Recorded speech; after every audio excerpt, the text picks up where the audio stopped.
Tonight, before the show, many of you wrote down some questions that you are having problems with, some issues, some blocks you may be having in your inner life. And we are here to help you solve these problems through the magic of improv psychiatry.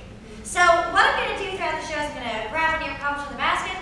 These graduate students are going to make something up. They're going to do a scene completely unrelated to your problem. And then I'm going to come up with a solution to your problem, and that is helping people, all right?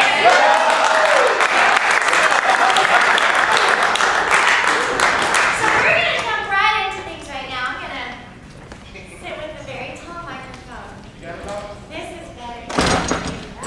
Hi, everybody. So this is our basket of hope, in which you brought all your dreams and hope that we can help you solve your problem. So I'm going to take a problem from the basket of hope here. I'm going to read it out loud, and like I said, they're going to make up a scene. So our first problem tonight, these are completely anonymous, by the way. You guys, I'm very big about protecting my patient's anonymity. This is from Lulu, age 19. I feel like I've gained a lot of weight lately, but only around my waist, which is odd because I've been getting really sick lately. What should I do to lose weight? That is a common problem that a lot of people have. I know I have weight problems at my waist. So, ladies and gentlemen, my grad students, what I'd like you to see you do is a tag team monologue. Yeah. So come on out and go ahead and get your own suggestion for this. Yeah. Yeah. Go ahead. Yes, I'd like to get it. How's everybody doing this evening? Great, great. Weight loss is a huge problem, an epidemic actually in this country. What is something that's also a problem that you think we should also talk about? Morning sickness. Sorry? Morning sickness. Morning Yeah. sickness. That's all we need. Awesome. We're going to count this scene down in every scene tonight with Help Me, Bob! So everybody, Help Me, Bob! Oh my God! I'm pregnant! And I can't believe this is my 5th child! You would think that I would be used to all this sickness in the morning, but it hasn't helped. It's like every day I'm just hogging that cement because I just can't keep anything in. Crackers, water, anything, blood really, anything in my body. comes out. It's called hyperemesis. I have to be put on a tube of liquid to go into my body. And make sure everything comes out. I always look at my husband and I say, Sebastian, you did this to me. Why did you do this to me? You will pay. 9 months of throwing up. No, 9 months of just hating you. 9 months of cursing your mother's name under my breath. 9 months, not morning sickness, morning, noon, night, every freaking Taco Bell. Chalupa that I ate just tasted like disgusting dirt. Grad students, go into how you exact your revenge. So finally the day came when this Satan spawn was to spew forth from my body. I had canceled the appointment with my doctor, and I said, you are going to take care of this baby, sweetheart. I made him come and pull my baby out. No gloves, no hot water, no medical training, just him. Pulling the baby out. And I said, just break that umbilical cord, you son of a bitch. So he took it into his mouth and he ripped it off. And started to chew, and it was like, this is the most disgusting thing I've ever done in my life. And I was like, yes. Yes. And for that one instant, I didn't feel sick. Wonderful!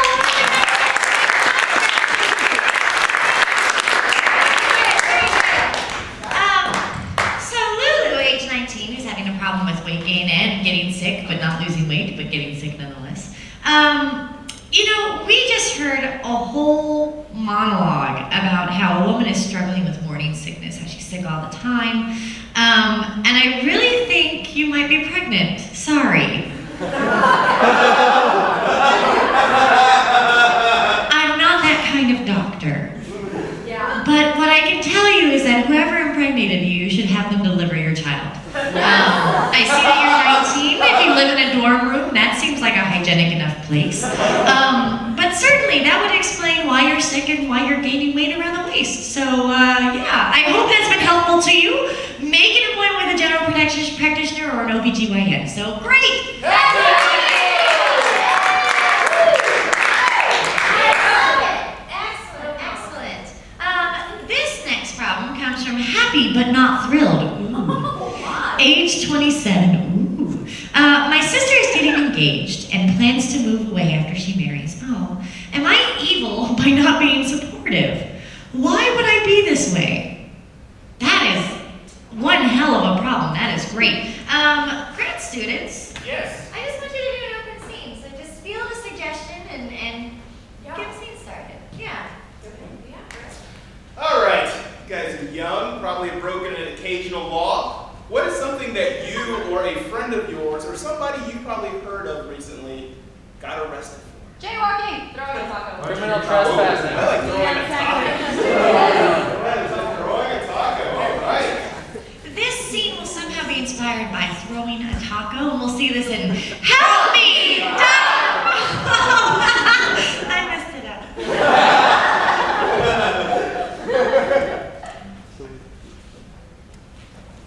Honey, just got all those coupons for all the new big burrito over at the Taco Bell. I love the burrito at Taco Bell, baby. I've been sitting here pacing in this room all day waiting for you to come in and tell me that. Waiting on the clippings. That's what you were doing. That was Waiting on the clippings. I got 100 something stairs in here for a burrito. You brought one from the other room, baby. Oh, you didn't think that? Oh, you heard the motor running, didn't you? Yeah. Well, I actually have a little surprise. I had the boy next door deliver a few, and he should be here any second. Young boy, Yeah. let's go. Knock, knock, knock. Oh, I bet that's him. Yeah. You open the door.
why would I be this way? Well, you know, honestly, happy but not thrilled. I really think that you're afraid that your sister is going to get into a dangerous codependent relationship. If we look at the relationship in this scene, we have the relationship not only between the man and the wife, but also between the man and the wife and the delivery boy, who they entrapped into this horrible pseudo-sexual psycho situation. I call those PSPSs. They were in a PSPS, and really what happened is that the delivery boy ended up getting hurt. And I think that's what you're afraid of, wherever you are, happy but not thrilled. I think that's what you're afraid of, is that you're afraid of your sister getting hurt and having to live in some weird dude's attic where you smell like burritos and miss your fingers for the rest of your life. So that's why you're that way, and I don't think you're evil for that. I think you're a concerned sibling. I'm assuming a boy because of your handwriting. Sorry. You know, but the thing is, it's good to be concerned. That's a good, compassionate feeling. But you gotta know, your sister's gotta go out on her own. She's gotta solve her own problems. She's gotta feed her own burritos. So just let it go and don't feel bad about it anymore. And that is helping people.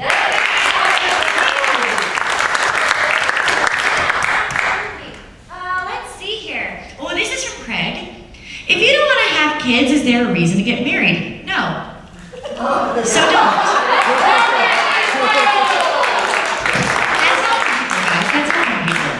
Let's see if we can clear out another one of these. This is fun. I like this. Oh, this is from Tom. Age 26. There is never enough time or motivation to finish the things I need to get done. I can't answer that in a simple, pithy way. Grad students, you know what? This is a question that can have a lot of answers to it. Yeah. So I would like to see a lot of scenes in this one. I'd like you guys to do a death box so we can see 4 different angles to this problem. Yeah. Okay, awesome, guys. So in this death box, each side of the box is going to be a different scene. Now for Leslie and I to get a suggestion, what is one thing you plan to do this weekend? Sleep, skate. Shop for a pinata. Shop for a pinata. Pinata. We're gonna do a pinata. We're shopping for a pinata. Yes. Go for it. What is an article of clothing that makes you giggle every time you see someone wearing it? Sequins, fine. Ascot. All right. Ascot. Makes me giggle to say it. If you had your own slogan or bumper sticker, what would it say? Save the tailgating for a football game. Sorry, say that again. Save the tailgating for a football game. Save the tailgating for a football game. Okay. All right. Okay. What's the worst car you ever had? Not a car. Geo Metro. Geo That's why they Metro. said it together. You both. Excellent. So let's review what your scenes are. Go ahead. Geo Metro. Forward 1. Pinata. Forward 1. Ascot. Forward 1. Save the tailgating for the football game. Wonderful. I have control over which scene you're going to be seeing. I can clap my hands, and when I clap my hands, I'll tell these improvisers to move forward to backwards as many times as I want, and they'll switch between these 2 scenes. So we're going to start with the save the tailgating for the football game, which is harder to say when you're drunk. Ladies and gentlemen, help me, Bob!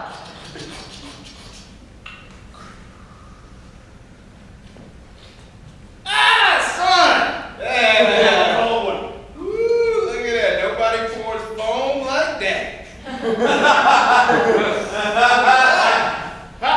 Cheers. If you finally leave this damn house. Oh, man, I couldn't wait. I couldn't wait either. I already got your stuff out there in the parking lot. Forward 1. I'm sorry it's so small, but it's very economical, Oh, okay? that's okay. I mean, it's just the first date. All right, if you could just close Who the knows, door. you might. Can you close it? I'm Try to close it. All right, look, I'll shift to the. I got it. All right. Okay. If you can get the keys out of my, I can't move my arms, but I can get the steering wheel with this hand. Okay. Wait. What am I saying? I'm nervous. It's our first date. Okay. And I just don't want you to be here. I'm handing you the keys. Okay. Put that in the ignition. Well, Team Unison, we do it together, huh? This is fun. isn't it? Far away. Jessica, I've just been spending what feels like centuries. I mean, we're in front of the pinata aisle. Open your eyes. Which was the first one you saw? The donkey. That's what you want. I want the donkey one. Oh, it's up so high. My goodness. Okay, see if you can ask the Party City person to come over with the hook to get down the pinata. Pardon? Henry! I never expected you to come over to Grandmama's house in such an hour. Well, Millicent, the fact that you left me by the side of the road and drove off into the distance, I can see where you wouldn't think I would show up. Well, I did take all of your money. I thought it'd take you longer to catch up. Well, unencumbered by all those bars of gold that you took, I was running quite briskly. True. Now I can't believe you come to some kind of agreement. I'm sure you wouldn't throw old Grandmama in shackles and put her in too. All right, I'm opening the door. Let's go. Get out. Get out of the car. Get out. What the? I don't do that on the first date. I'm just trying to get you out of the car. I cannot breathe. This is a park. It's wide open spaces. Let's go out and run around like we're in love, okay? Just get out of the car. Get out. Watch your head. It's like a cop car. Oh, no, you're not doing it right now. No, everyone! Jessica! I can't believe it! I knocked down all those pinatas. Oh my gosh, she's so mad at us! Oh, it's the best! I hate Party City. They're overpriced and they don't help. You're so restrictive! Reverse too? Reverse Keys? Yeah, I'll take those, Dad. That's right. I'm back. Moving back in. That's right. Look at all these padlocks you put on my bedroom door. You didn't expect me to come back in here, no?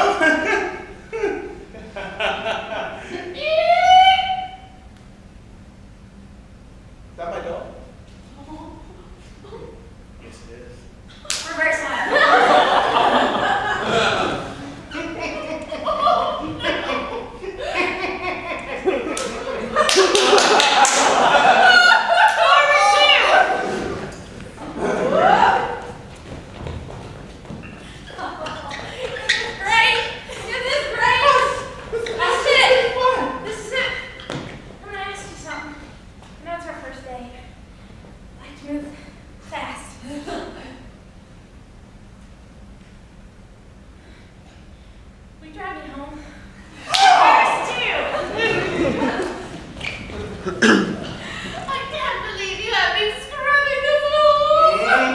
Scrubbing just like the beginning of Cinderella.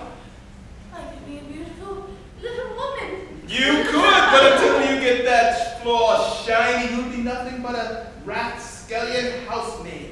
I wish I had some tiny mouse to come and tell me what to do. Oh, if only I hadn't bought the Disney Studios, so that's not a possibility, is it? It's not going to happen. Forward one.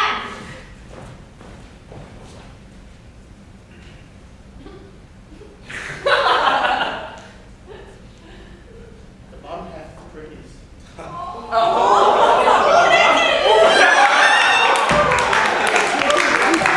I'm sorry. If I hurt you, I am sorry. It's all right. It's all right. Sometimes helping is hurting. Yeah. And I think that's important to remember. We saw a lot of different things going on. The original question was from Tom, 26. There is never enough time or motivation to finish the things I need to get done. Well, we have seen various stages of doneness in this different in this form. For instance, we saw the beginning of shopping for a pinata, and as we found out, they actually knocked down all the pinatas. That's the most done you can get, which was a negative thing because you can't go into Party City and get everything done by knocking shit down. That's just not the way society functions. So that's too much done. We had a little bit of done in the sense that we were on a first date that ended in a proposal to drive home. Now, the date was in the beginning stages, but it seemed as though they had completed the arc of their relationship. They had grown closer together by being forced to be in a tiny, tiny geo metro, and frolicked together and let their hearts grow as a couple when they're in the park, which is a perfect place to be done-ish. We never want to create a full ending because life is a continuous circle. There's no reason to put a stop in that circle. It's not an arc, people. It's a full freaking circle. It's full radius. And by the same means, you can't put an arc in there by stopping. You can't go to college, then come back home.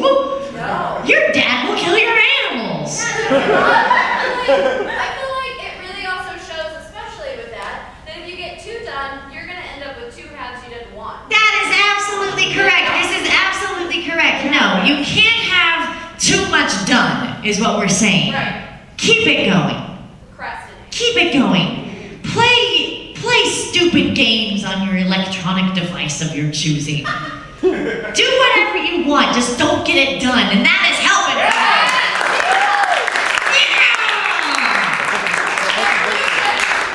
Excellent. So let me get from the basket of hope and the depths of your souls. Let's see here. We have from Gifford Stibbins. That poor child, age 46, poor child. My mom doesn't want me to get a girl still. What do I do? Well, what does he do? You know what? Grad students. I'm a doctor, obviously. And in my doctoral studies, I really did a lot of theater stuff. So I'd like you to do this in the genre of your favorite theater style. Yeah, this next scene, that's what I want you to go off. So get a theater style, get a suggestion, and You caught it. yeah. You caught it. So let's see here, guys. I think since we're wearing ties, noir, that's more of a film choice, but it's probably the best. And what is your, what's a good, something that a gumshoe should do? Like, what's a good quality they should have? Shane. Sexism. Sexism, chain smoke. I'm hoping there's more. Let's go for some positive Yeah. qualities. There you go. Dry cleaning? Gumption. Gumption. A Okay. gumption with gumption. Yeah, gumption with gumption. I got it. Okay, great. Great, okay, we'll see this in... There's dry cleaning in there, because I think that's I think so, important. well, it's like Okay. the man who wasn't there, it's wonderful. Good. Let's do this in Help Me!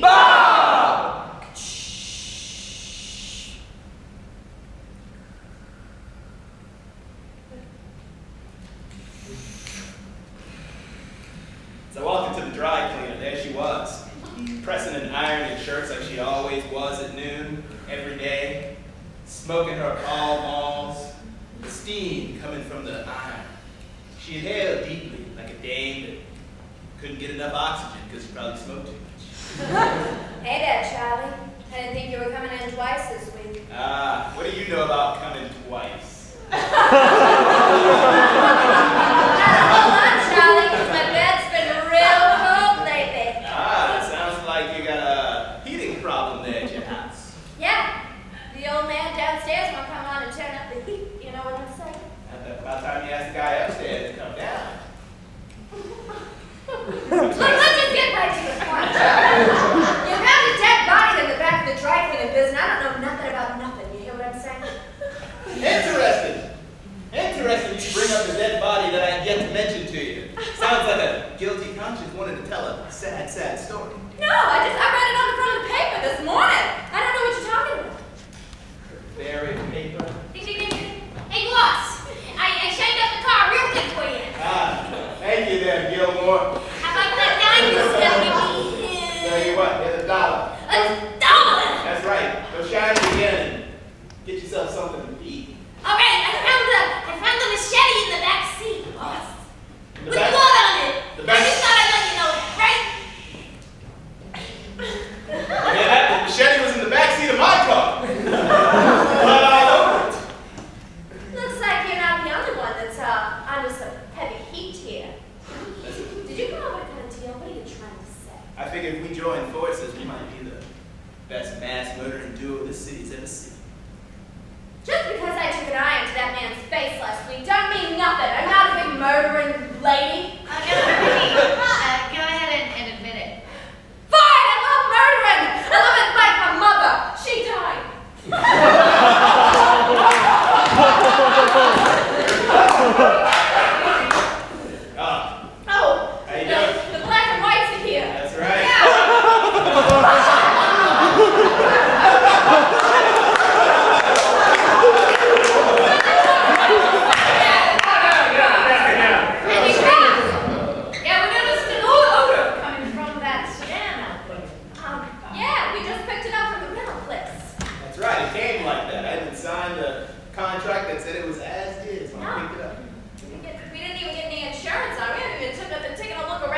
machete is yours and the blood on the machete happens to be. Yes, a lot of facts. We got it. That's right.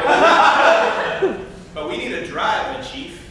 Oh, yeah. We need a strong wheelman, someone who's willing to take corners at high speeds, regardless of who's in the back seat, in a bench seat with no seatbelt. Somebody that can really work the black and whites, you know what I mean? That's right. And she said that she's not talking about the police car. No, she's talking about No, Chief, don't do it. I took an oath to protect and serve, but dang, she's got legs to go all the way down to the ground. That's right. You're gonna come in this dry cleaning. I don't even have dry clean clothes. He's homeless. That's Right. I live in that cardboard Listen, box. they don't pay me enough. They don't pay me enough. I got a wife and 6 kids at home. Leslie, make the decision. I'm gonna do it. Yeah. I'm gonna do it. I gotta do it.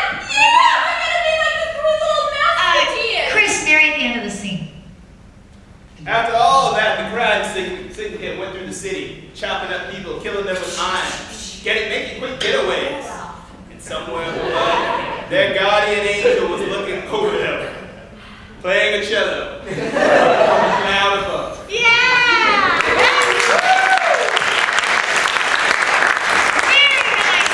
Very compelling.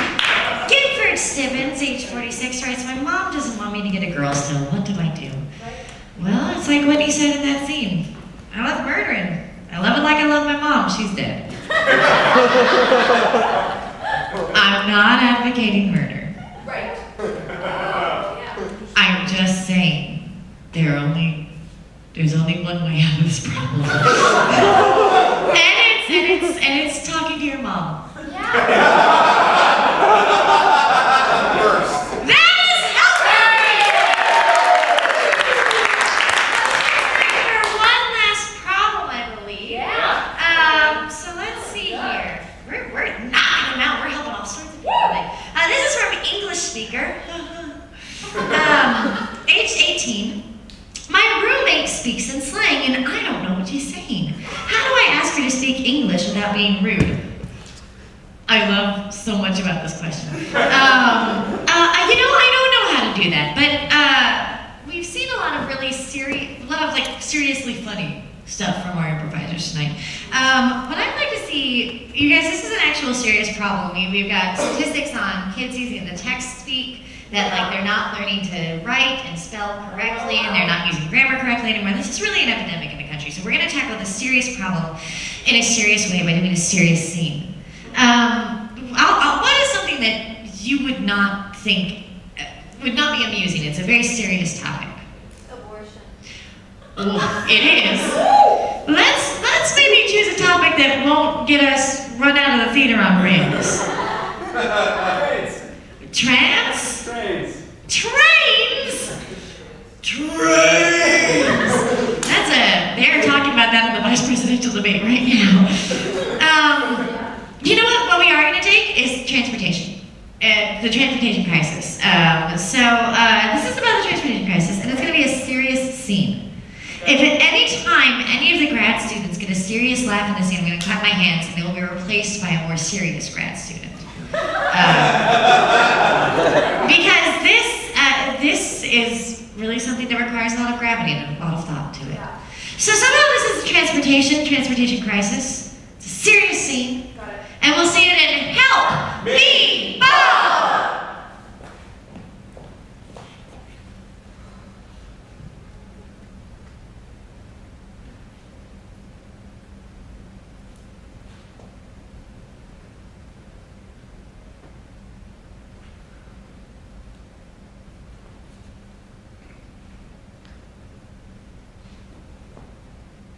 You're clear for takeoff.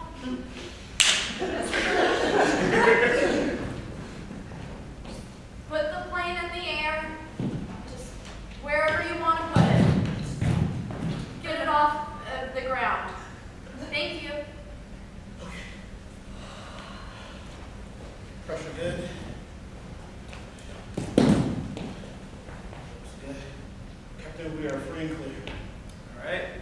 Go ahead and release the flaps and lower the landing gear.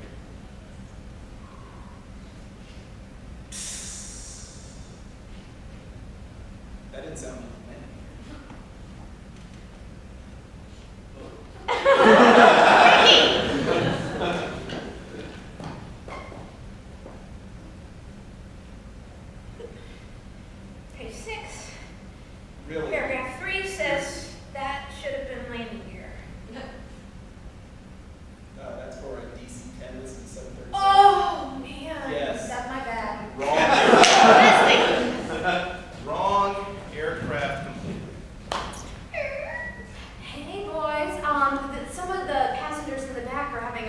bar mitzvah pre-celebration party, and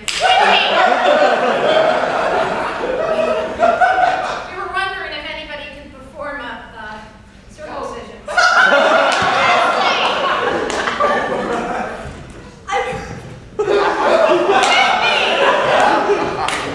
I have a plate of little wieners. But we were just gonna see if we wanted to switch it out, because since we had to take away all of the sharp objects down at security, we don't have anything to perform it with, so. Shouldn't the landing be down by now? It should be. Listen, Yeah. all right. I don't trust that young man's phallus to just. So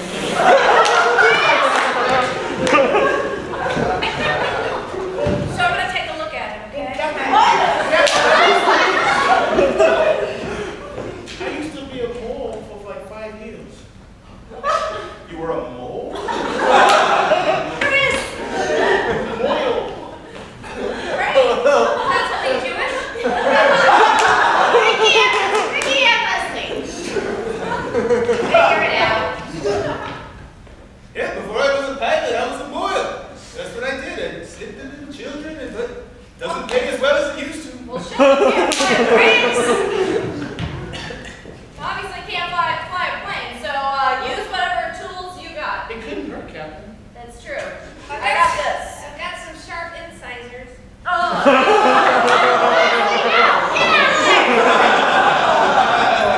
But all seriousness, look, I can't even fly this plane. I keep consulting the manual. I don't want to ruin some poor kid back in the back. Maybe you should consult Emmanuel.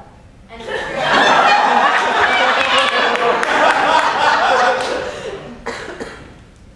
can do it, kid. Just gotta believe, okay? or you could just pick out one of these extra wieners. We could chop this off and put something in replacement. I recommend. That was so weird. Hey, shouldn't the lady carry me down though? Seriously?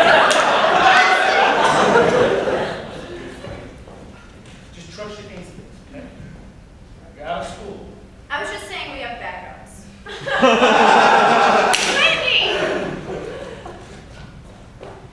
You know, this is the first job I've had where I've had this much support. I mean, Yeah. oh, you're Yeah. really breathing heavy. Around my side, right there.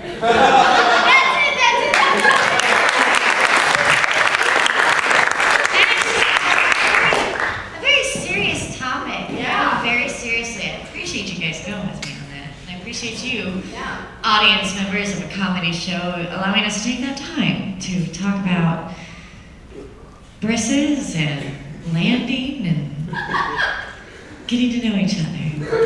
Multicultural. It was multicultural. And we know, in this particular show that when we do these improv scenes, we're not just talking about what's in the scene, we're talking about what's in our hearts and what's at the bottom of this problem. English speaker, 18, her roommate speaks in slang. Again, I'm assuming it's a girl because of the handwriting, sorry. Roommate speaks in slang, I don't know what she's saying. Well, I hope it's a girl, because otherwise you're living in sin. I don't know what she's saying. How do I ask her to speak English without being rude? You know, it's sort of like the co-pilot in this situation. At first, he thought he was on the wrong plane, he was reading the wrong manual, and then we found out that, he had a higher calling that he was ignoring, basically, to fly a plane ineptly. What it's all about is getting to what's underneath it. Getting to the root of your own problems. So, perhaps, in this situation, our Moyle, of course he's a rabbi. He doesn't understand how planes work. They work on a higher plane than where the plane is flying. It was a terrible joke, but I stand by it. And the reason I stand by it is because, the thing about it is, you've got to read between the lines. That rabbi, that Moyle, was in the exact right place at the right time because there was a bar mitzvah going on that needed a circumcision. You may not understand what your roommate is talking about now, but what you can understand is the connection that you and your roommate have, the shared environment that you are in. So perhaps if your roommate is LOLing and BT dubsing and meowing, I don't know what the kids say, I'm a doctor. If she's doing whatever it is that she's doing, perhaps the best thing would be to find a common object. Or find a task for her to do. Like if she's making no sense at all, then maybe hand her a mop and see what happens.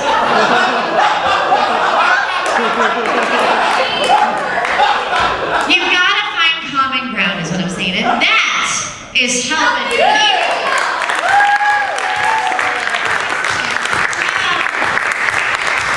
Very, very nice. You know what? My grad students have done a wonderful job tonight. I think. Oh, thank you so much.